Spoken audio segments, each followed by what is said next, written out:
So today we continue in our sermon series. We started last week with a new sermon series titled The Power of Vision.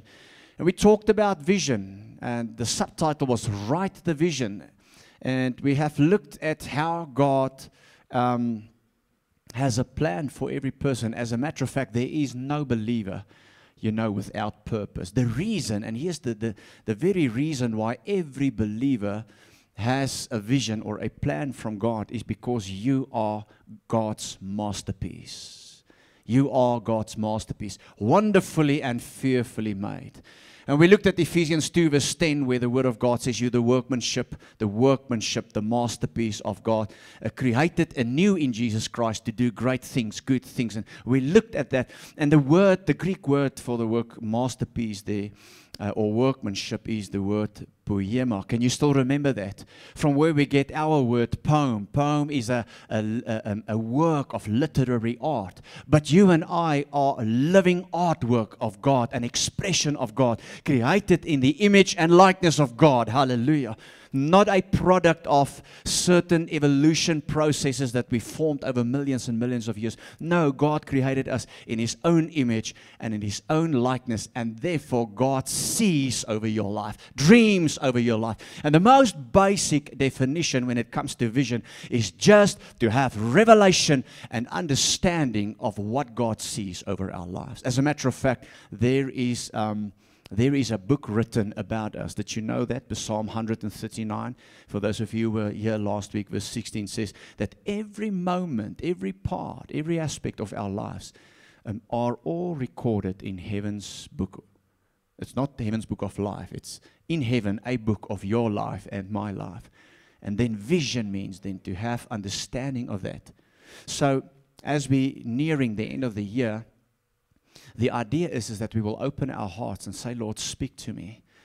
Help me to understand your plan and your vision for my life so that I can be accurate in 2026. And I think this is a good time of the year just to open our hearts, open our spirit, pray and ask the Lord to come and reveal vision and purpose and God's plan over our lives. The Word of God says, and I want to start here this morning, in John chapter 10, verse 10, that the thief's purpose is to steal and to kill and to destroy.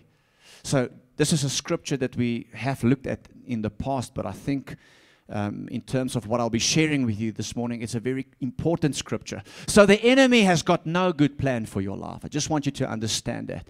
The devil has got no good plan. There is no good end to sin and to temptation, church. Are you with me? That will always lead to destruction. The devil has got no good plan. And therefore, we should not play with fire.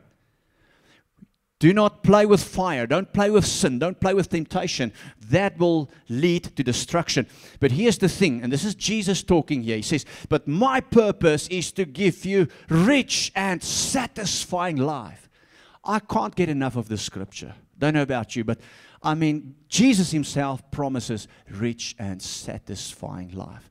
So when we talk about the power of vision, God's dream, God's plan for our lives, because there's a script, how do we know there is actually a purpose for my life? Well, there's a script, so there has to be a purpose. There's a blueprint. There's a book that recorded everything about my life. That's how I know God has a plan. There's a blueprint for each of our lives. I am the workmanship of Christ. Poema, God's craftsmanship. Isn't it marvelous?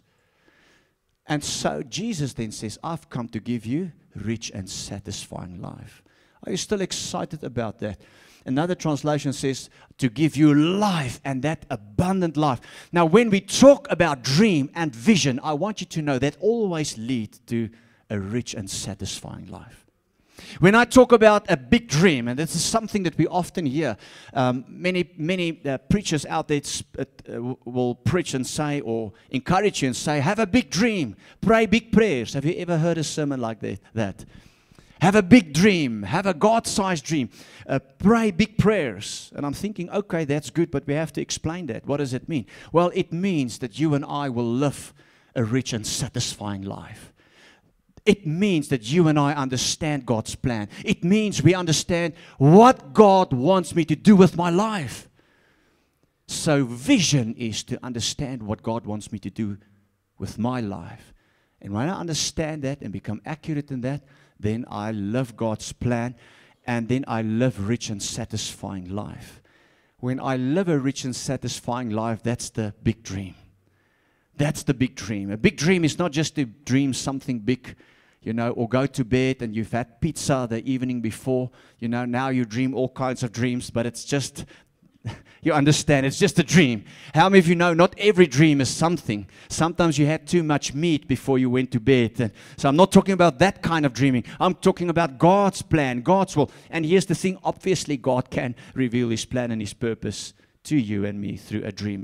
But we've said a lot about that when we looked at Joseph's dreams and stuff like that, So, but to dream a God-sized dream means that we live a rich and satisfying life because we understand God's plan and God's purpose for our lives. Amen. Say this with me. God wants me to live a rich and satisfying life. Now, I want you to understand that when we talk vision, that vision is holistic. God's vision impacts your whole life. God's vision is never one-dimensional. So in other words, God, you've got this dream to have a business, do well in business, being successful in business, but at the expense of your family. God's vision includes your family. It's never one-dimensional. It always impacts your whole being. It impacts every area, every aspect of who you are. God does not just call you, to have this great career, but then at the expense of your health. When God looks at us, He looks at us holistically. His dream, His vision is not just one-dimensional. Sometimes when we think dream, we think what I will do one day, or be, or what I want, and that becomes your dream. No, when we write the vision, we have to understand that it's holistic vision. It speaks of different parts of our lives. And so what I want to do this morning is just to show you how God sees over your life for 5 specific areas. Last week we said, write the vision, write the dream. Can you remember? Why did we say that? Because the prophet Habakkuk sought the face of God. He got up into the watchtower to seek God's will, God's plan, God's purpose for his life. And then God spoke to him and He said, Habakkuk, I want you to do what? To write the vision. Make it clear, make it plain.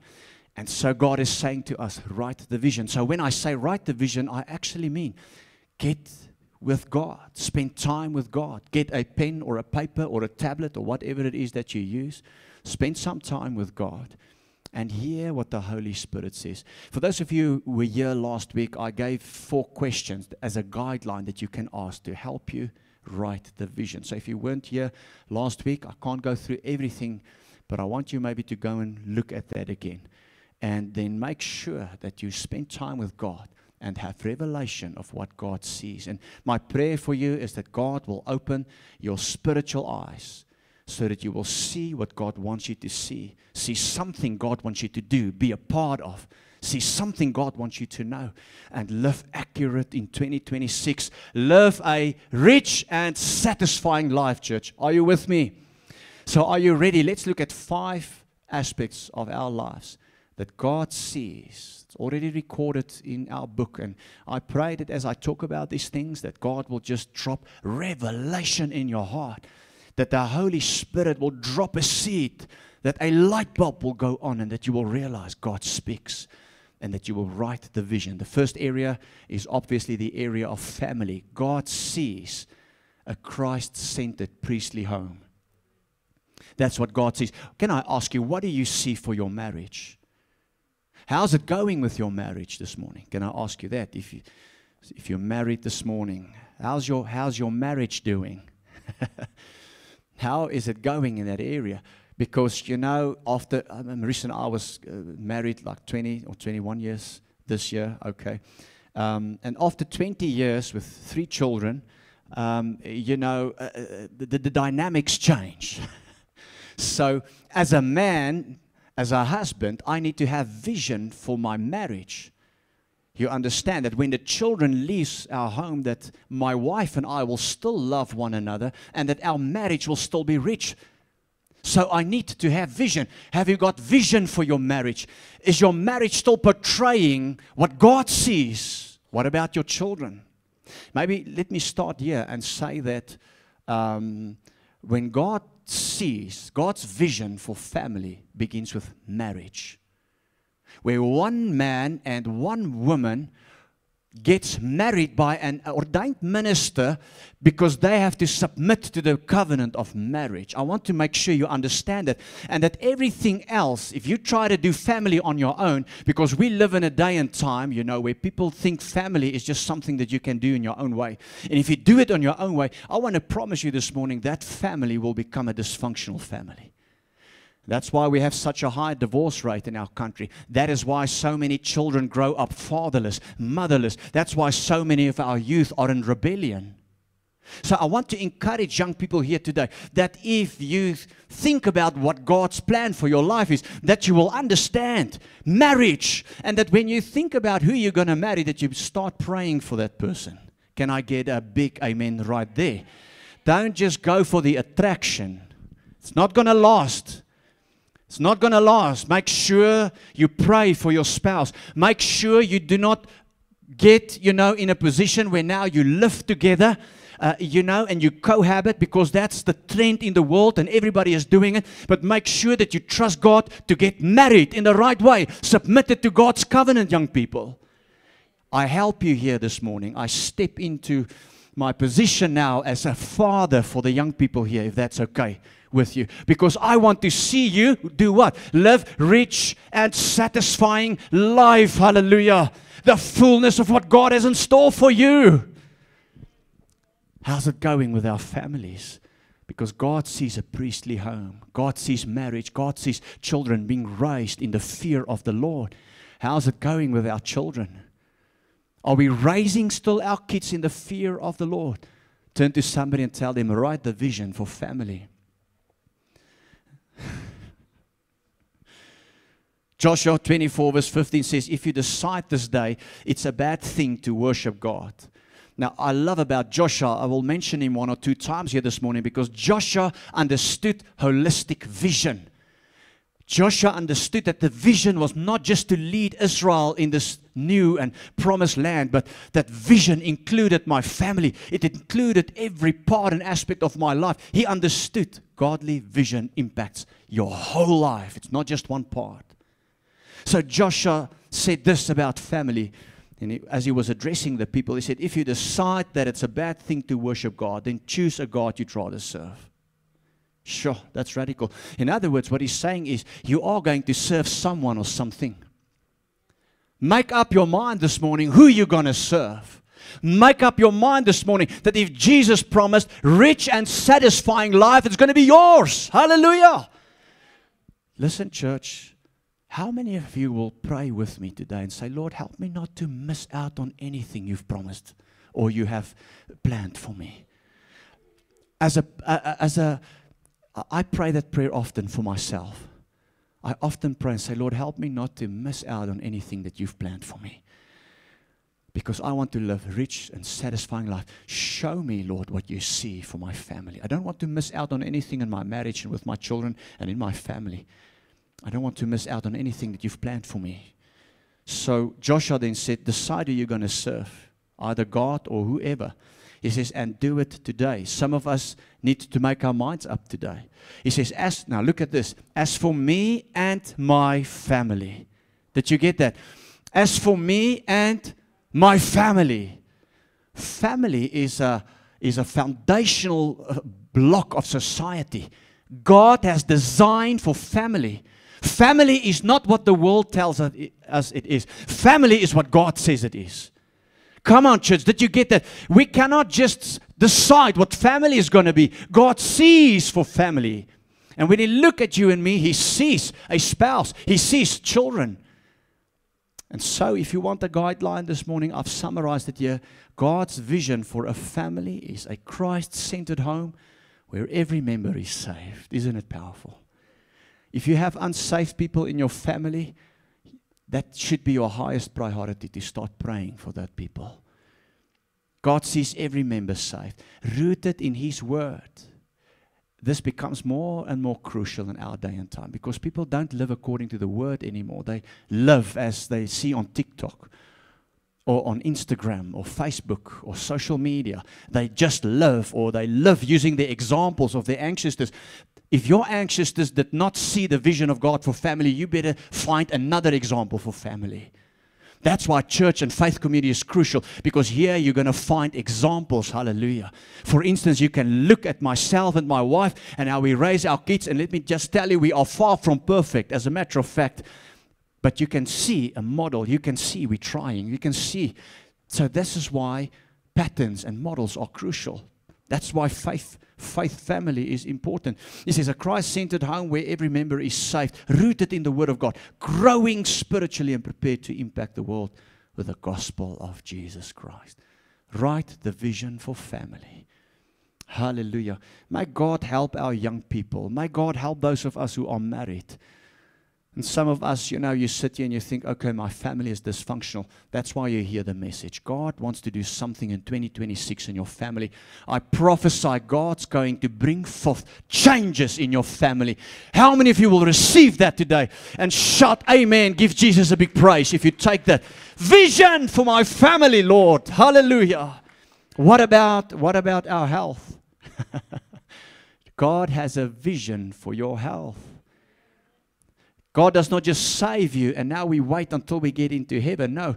God wants you to see restoration, wholeness, and health for your whole being, your spirit, your soul, and your body. Which means we should need to continue to nourish, give the Spirit its nourishment, the presence of God, the Word of God, faith community, church. That's how we feed the Spirit. We need to become stewards of the Spirit, the soul, what we think, what we want, what we feel, as well as the body. Listen to the word of God in 3 John chapter 1 verse 2. Dear friend, that's the Apostle John talking to Gaius, his friend. He says, my dear friend Gaius, I hope all, say with me all is well with you, and that you are as healthy in your body. Will you agree with me? God wants your body healthy. As you are strong in your spirit. So what he says is, I pray that it may be well with you, spirit, soul, and body. My prayer, as John the Apostle spoke to Gaius, I speak to every JFN member and everybody under the sound of my voice. My prayer is that you will do well, spirit, soul, and body. But do you see that for yourself? God has a great plan for your life. But will your health accommodate and facilitate God's plan? Which means you need to take stewardship of your body. You need to eat less cake and drink more water. You see, we don't like it. We like preaching and the anointing. But when we talk about practical stuff, oh no, please, Christmas is coming. I don't want to hear about a diet this morning. Have vision for your health. I thank the Lord, this year was a tough year. I must admit, I battled because I had more responsibilities this year than ever. And so I didn't quite get to exercise. And I was always confessing to a few people at church, I must get back to exercise, And thankfully, two months ago, it took everything out of me. I got up and I started to do a few push-ups, and stuff like that, just to get my mind right.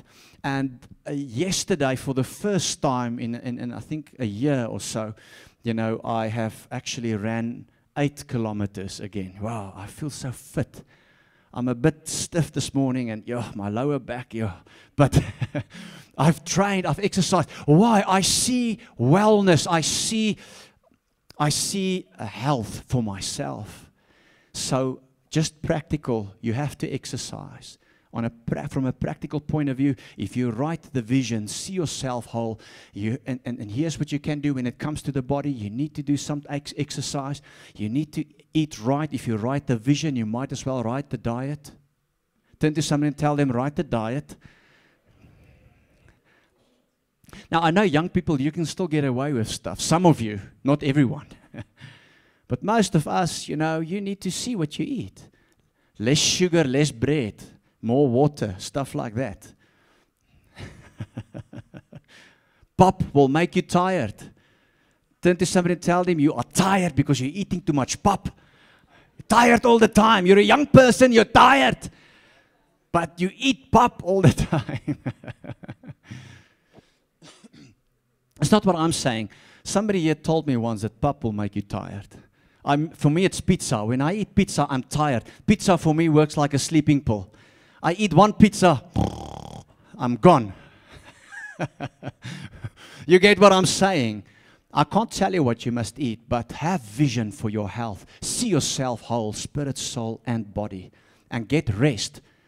You know, don't play games until 3 a.m. and then you wonder why you can't concentrate in class tomorrow.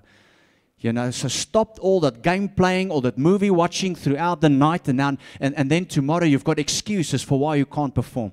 Can I get a big amen there? Young people, don't smile. Look at me and be serious about this. Look at your sleeping patterns. God has a plan for you. God dreams. God sees over your life, but you're too tired because you eat sugar and you play games. Stop that. It's nonsense.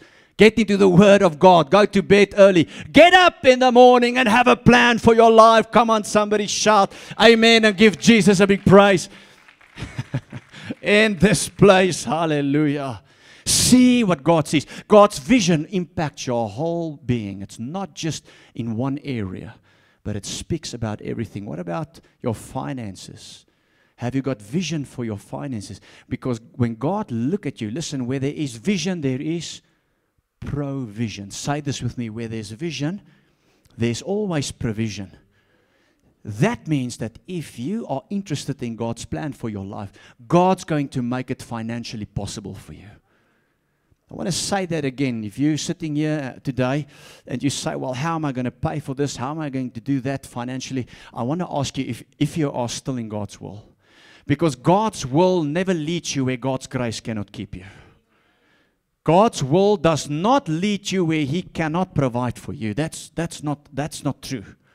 Where God leads you, He's going to provide for you. If you're interested in living a rich and satisfying life that Jesus has in store for us, hallelujah, doing the will of God, finding out what God wants me to do with my life, I make a promise here on the Word of God, He will provide for you. As a matter of fact, the Word of God says very powerfully in Deuteronomy 8:18, remember the Lord your God, for it is He who gives you the ability to produce wealth. Hallelujah. If you are in God's will, God will give you ability to produce wealth. Come on, lift your hands with me this morning and say, I have received the ability from God to produce wealth. I am blessed. Thank you, Jesus. And give Him a big praise in this place this morning. Hallelujah. But then you need to mean business with the dream of God. That's the power of vision. Everybody say the power of vision. The power of vision. God's vision is holistic. Touches every part, every aspect of your life. Not one-dimensional. So you can live rich and satisfying life. It starts with family. From there it continues to your health. It includes your finances. I want you to know God has a plan for you. And here's the thing, just as with your health, we need to be good stewards. We've got to be good stewards. And I'm just going to teach you what God told me as a young man when I was not thinking even of doing what I'm doing today, which is pastoring. God told me, you better pay your tithe. Listen to me. That is, I have not got revelation from that through a preacher or a prosperity preacher that wanted to manipulate people in giving. I did not get it from any one of them. I got it from the Holy Spirit. And the best way to explain the why, if you're always thinking why, is I believe that the person who returned the tithe and the offering is a person who trusts God. That's the only reason I can think of. And because that's trust, it's worship. Say this with me, because it's faith, it's worship. So tithe is not law, it's worship. That's why you will find tithe long before the law. You will find it long after the law. You find it in the Old and in the New Testament. You find it everywhere because it's faith. So if you say, Lord, you gave me the ability to create wealth, the question is then, will you serve the kingdom with it? You see, because you need to let me just say this, you need to have vision. Young people, have vision to own a property.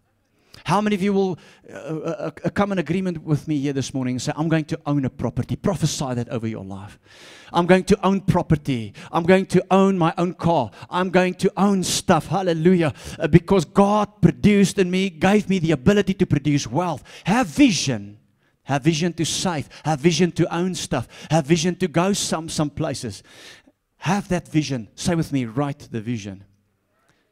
But the main important thing here this morning, and let me say it like this, it's not to have more money. Because if you're a believer, it doesn't work like that. In the business world, where unbelievers, it works differently. Their people are just after money. Their whole dream is money, money, money in a rich man's world. To drive the biggest car, live in the biggest house, to be flashy and posh, and it's all about me, me, me. But for Christians, it's not like that. It's not to have more money, but it's to give more meaning to what we have. When we can give more meaning to what we have, God will add more. And listen, church, God will bless you as long as you stay a blessing to others. God does not just bless us to accumulate, but He wants us to be conduits and hosepipes. Say with me, I'm a hosepipe. If you don't have an irrigation system, you take the hosepipe and you see there's a patch that's dry, you put it there. And if it's dry there, you go and put it there. So God will show you dry places. And you need to bless those places. Have a vision to be so blessed that you can also be a blessing. That's the principle of financial vision. The Word of God says in Genesis chapter 12, verse 1 to 2, get out of your country. And this is where God revealed His dream and His vision for Abraham. He said, get out of your country, Abraham, from your family and from your father's house, to a land that I will show you, and I will make you a great nation. Can you imagine? Look, there it is again, great. God has a big plan for your life, a great plan for your life, so you and I can live rich and satisfying lives. Hallelujah. Is it just me that's excited about this? Or turn to somebody and tell them, I'm excited. I'm excited. This is good stuff. To a land that I will show you, and I will make you a great nation. God, Jeremiah 29 verse 11, I know the plans I have for you, plans to prosper you, to give you a future and a hope, not to harm you. To a land that I will show you, and I will make you a great nation. I will bless. I will. Come on, lift your hands with me in this place. Say, Lord, bless me. Bless me. Touch me. Give me vision for my finances this morning, for my family, for my health, for my finances. Thank you, I receive it. And Lord, so that I can be a blessing. Make me a blesser in Jesus' name, and give Him a big praise in this place. Hallelujah. Financial blessing, seeing and managing your money the way God sees it, which means you need to have a budget, by the way. Hello, somebody. A budget means that you decide where you're going to take your money before you before your money tells you where they want to go. How many of you say, my money tells me where it wants to go all the time, but I must start to take control now. I must start to tell it where it can go. I cannot buy beers. I must give my tithe to the church. Hallelujah. I'm just talking to some of the students here. Sometimes when I was younger, I visited the races, and the thing that always struck me was the many beer bottles there are. And then when you invite students to church, they don't have 20 rand to pay for taxi. I said, but I saw so many beer bottles. So the beer was telling you where your money should go. Hallelujah. But you must tell it, no, it cannot go there. It must come to the kingdom. I'm a conduit. I'm a hosepipe. Hallelujah. Come on, church. Are you with me? And young people, don't act as if you don't know what I'm talking about. You know. Yeah, some of you smiling, just smiling. You know. You know. Have vision. Ask God to write the vision. And then your work, your career, we actually can turn finances and work around. What does God see for you work-wise? And I'll tell you the essence of that. When it comes to vision for your career, your work, and you want to write the vision, here's the essence of that. To be the best in what I do. To excel and to have influence in the marketplace. so that I can win territory and advance the kingdom of God. Dream about your work, your career, whatever it is that you do. And your dream must start here. I'm going to be the best in what I do. I've never seen a person that has excellence in what they do and do not progress in life and excel and advance in life. The problem is many of us have a slave mentality. What do I mean by that? By that I mean we think that we work for someone that is not God. And so we always cross with the boss. We always will say, I am overworked and underpaid. The boss is always the problem. I want to ask you today, start, and listen, we need to have bosses, by the way. Don't go into rebellion now. And you need to submit to your boss and be accountable to your boss. That's just how it works. God wants it to be like that. But for you, when it comes to you, you must understand that whatever you do for God. And that God is your provider, not your boss. Because if your boss is your provider, you are a slave. But if God is your provider, you are free. And everything is possible. Hallelujah. All things shall be possible. So do whatever you do as if you're doing it unto God. And dream to be the best in what you do, to become excellent. If you are cleaning toilets, man, your toilets must shine more than any other janitor's toilets. If you have a company, that sells stuff, your service, when I call to that company, somebody must answer that does not have an attitude and sound if they're tired and don't want to speak to me. But that person who answers the phone is excellent and in what they do, and understand, that there's a culture of excellence within that company. Be the best company. If you are maybe an engineer, be the best engineer. Have a desire and write the vision. I'm going to be the best in what I do, and I'm going to do it as if I'm doing it unto God. Because when you do that, whatever you do is turned into worship. The Word of God says in Colossians chapter 3, verse 23, whatever you do, say with me, whatever I do.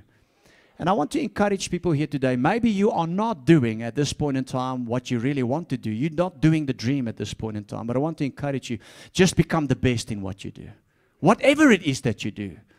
If you're cleaning or if you're working somewhere, you feel it's a dead-end job, just decide, I'm going to be the best. There's going to be excellence. I'm going to work hard.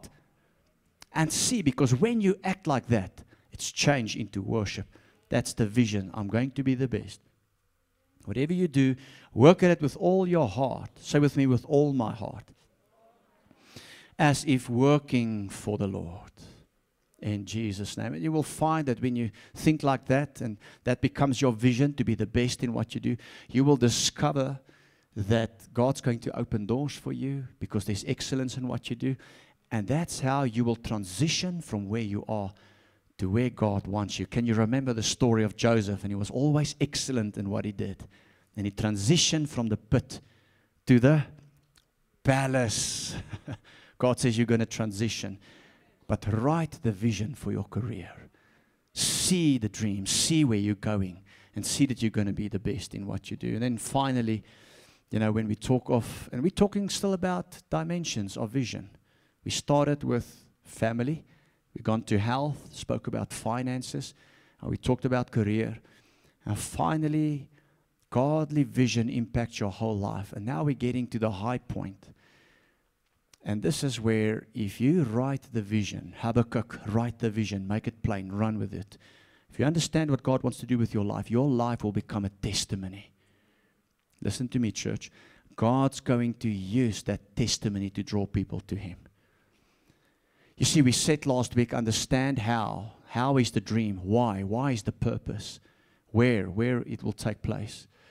The why for God's vision is that your life will be a testimony. God has called you to be salt, to be light.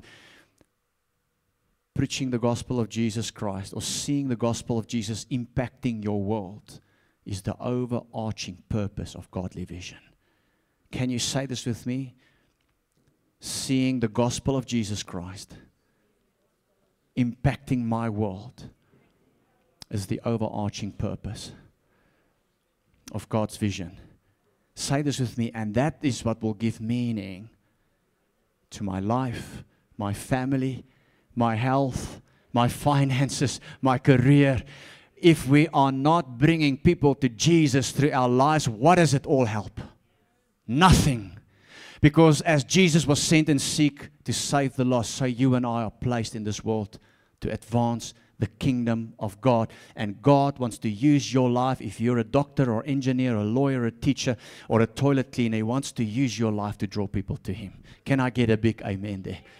Can I get a big amen? Yes, let's give Jesus a big praise in this place. So God says, I'm going to use your family. I'm going to use your health. I'm going to, or the lack of it. I'm going to use your finances, your career, whatever it is. I'm going to use your totality as a being over whom I dream to do what? To draw people to me. The Word of God says it's so beautiful in 2 Corinthians chapter 5, verse 18. The Word of God says, and all of this is a gift from God. It's talking about the blood of Jesus, salvation, His grace. He says, all of this is a gift from God, who brought us back to Himself through Jesus Christ. Now look at this. He says, and God has given us this task of reconciling people to Him. Say this with me. My task is to reconcile people to Jesus Christ. And when you and I live vision and we write vision, your life will draw people to Christ. People will knock on your door because they will see your family. They will see how you live and talk. They will see the excellence on your life. And that is going to draw people to life. And, you know, I want to just say my prayer for you this morning is that you will take what you've heard here today and that it will change you as a person. And that in time to come, that you will come back and say, yo, wherever I go, people see the difference. And people are coming to me. And I just want to thank the Lord for the fact that my life is now just through who I am. And because I've discovered the vision of God and living rich and satisfying life in Jesus, that people are reconciled and drawn to Jesus Christ. And that's my wish for each and every one of you. And I believe that should be your dream as well. Can I ask you, is there any greater dream, you know, to stand back at the end of your life and see, wow, so many people have come to Jesus because of just the life I've lived, following the plan and the dream of Jesus for my life. I believe in that last and final moments, you know, that's going to be the main thing for every believer. I want to conclude this morning by saying, think with me. Are there areas in your life that you have not written the vision yet? Are there any areas? Have you thought about your family? Have you thought about your health, your career, your finances? Have you thought about your ministry? God calls us to write the vision, to get accurate with His plan here this morning. Are you accurate? Some of you have excelled in your career, but your family is in trouble. That's not godly vision. Some of you have excelled in finances, you know, but your health is in trouble. You will die before your time. That's not holistic vision. And I say it with great sensitivity. God has got holistic vision. His vision is not one-dimensional. God's vision impacts your whole being in Jesus' name. And the Word of God teaches us this. He says in Proverbs chapter 29, verse 18, the Word of God says, where there is no vision, no redemptive revelation of God, the people, if you don't have vision for your family, I just want to say this, families are in trouble in our nation. Families are in trouble. If you don't have vision, and that's the problem with a lack of vision. Things get in trouble, things perish, things die. Things become dysfunctional where there is no vision. Understanding God's dream and vision is the most crucial thing for every being, because that means that you actually come to the place where you ask the question, why do I exist? Why am I here? For some of you, it's been a financial struggle. And that's why, and I just want to say this, because of your struggle and where you've come from, now you've got a dream and you're chasing the opposite of where you come from. Be careful. Don't worship any dream. Worship the dream giver and make sure that your ambition aligns. Because if it does not align, and therefore we get people in this world that are seemingly successful. But can we come in agreement this morning that we're not really successful if we're only successful in one part of our lives? I don't want to be successful as a pastor, but my children don't want to serve Jesus. Then I resign being a pastor. I'm sorry, then I've done something wrong. Maybe it's just for myself. I talk to me now. Please don't take offense. I don't want it. I can honestly before God say this morning, I don't care about being a millionaire or a billionaire. But I lose my wife. Then I say, no, Lord, I don't want it. That to me is not the dream. Now, I've got to be careful because I know some of us lack in certain areas of our lives. And I'm not judging you. But you are here for a reason. God says, I don't want any part of your life to perish. And the reason stuff perish is why? It's because there is no redemptive revelation. The Bible says it. It's not my words. Every eye closed, every head bowed. So if you're here this morning and there are areas perishing in your life, maybe it's your health, maybe it's your finances this morning. You're in deep trouble financially. It's because there's no vision. We got to repent, fix things with God, not with man, but with God. Start there. And say, Lord, give me vision for every part and every area of my life. So I'm going to mention them this morning. And if you need vision in that area, I want you to ask the Lord to write the vision, to reveal the dream, the plan, the purpose. Is it family? Is it marriage? Is it your children? If there's no vision, it will become dysfunctional. Our nation is in trouble. Ask the Lord to restore vision for your house, your family, your children, your spouse. You know, some people are married and they will even tell you, I've been married 40 years. It's not a great achievement to be married for 40 years. The achievement is in if the fullness of the glory of God is still in that marriage. Because that means the vision of God is flourishing there. So you can be married for many years. I'm not impressed. I'm asking you, do you love one another? Do you care for one another? Is your marriage full? Are you still excited and happy? What about your children? Family, come on, right there where you are. Say, Lord, I need to raise my children in your fear. I've neglected that. Give me vision of a godly upbringing. Some of us need to repent and ask for vision. You see, if we repent, God can fix stuff. But if we justify ourselves, we will not get vision. Maybe it's not your family this morning, it's your health. You always come for prayer, but you know that you neglect your own health. And I will gladly pray for you. It's my work, and trust God for a miracle in your body. But you cannot do with your diet or your sleeping patterns whatever you like and think God must bless your health. No, you're a steward. Spirit, soul, and body. Maybe it's spiritual. A lot of people backslide and they become, cold, lukewarm Christians. That's spiritual neglect. You're unhealthy spiritual. Ask the Lord to give you vision, to let the fire of the Holy Spirit burn in your heart again. Maybe it's financial this morning. You know that you're living beyond your means. God's not going to give you more. You need to become a steward of what He gave you. Have vision for your finances to own. I would say part of my financial vision is to be financially free, but God does not give financial freedom if we're not going to use it for His glory. Maybe it's in your career, you've become stagnant. Have vision for that again. Ask God. But start, be excellent. Dream about, be the best in what you do. So that you can impact the marketplace with the gospel of Jesus Christ. Come on, church. Let's ask God for vision.